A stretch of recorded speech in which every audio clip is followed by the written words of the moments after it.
Space পেয়েছেন সরাসরি পোস্টে, বলটা কেড়ে নিয়েছিলেন তৃষ্ণা, সরাসরি পোস্টে স্বপ্ন রানী, দূরপাল্লার কিক সরাসরি পোস্টে। ও তৃষ্ণা একটি স্পেস পেয়েছেন সরাসরি পোস্টে, ইয়েস তৃষ্ণা দুর্দান্ত এক গোল এবং অবশেষে গোলের দেখাটা পেল বাংলাদেশ ৩৩ মিনিটে এসে তৃষ্ণার পা থেকে স্বপ্ন রানীর বাড়িয়ে দেওয়া দুর্দান্ত এক পাস থেকে দারুণভাবে সেটাকে গোলে কনভার্ট করলেন শ্রীমতী তৃষ্ণা রানী। ১-০ গোলে এগিয়ে গেল বাংলাদেশ। পুরো কাজটা করে দিয়েছেন স্বপ্না রানী, স্বপ্নের মতো একটা পাস এবং তারপর বাকি যে কাজ টপ কর্নারে বলটা পাঠানো। আর এটা ওইটা না, কাপড় ধোয়ার একটাই সলিউশন, চাকা অল ইন ওয়ান। টান মুনকি বলটা কেড়ে নিয়েছিলেন তৃষ্ণা, সরাসরি পোস্টে এবং গোল। ২-০ গোলে লিড বাংলাদেশের।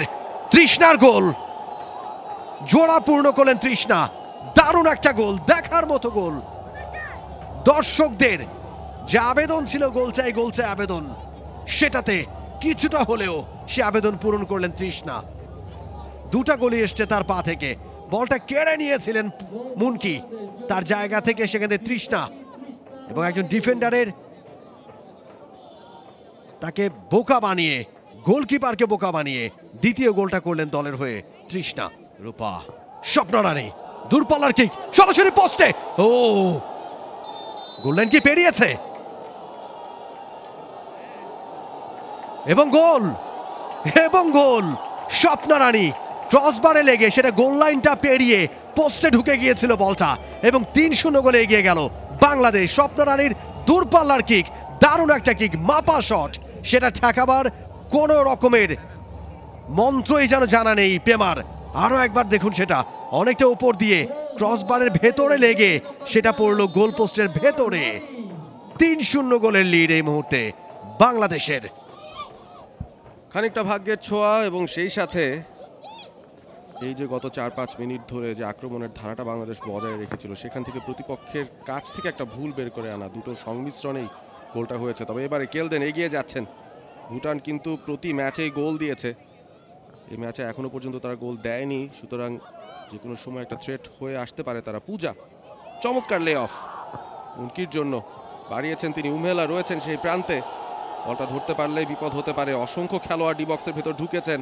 উমেলার একটা ক্রসের আশায় ঠিকঠাক বলটা বাড়াতে পারলেন না।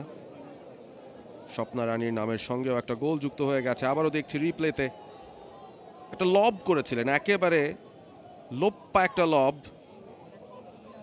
পেমার হাতের ঠিক নাগালের বাইরে দিয়ে বারে লেগে তারপর পোস্টের ভেতরে বলটা পড়েছে।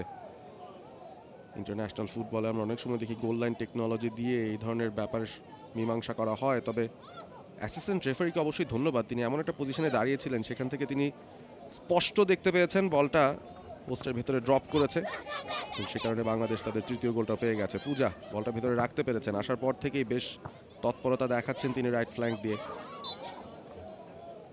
অফসাইড থেকে এসেছিলেন। For more updates, subscribe to our YouTube channel and click on the bell icon. Follow us on Facebook and Instagram. Download T-Sports app to enjoy exciting games and highlights. Visit tsports.com.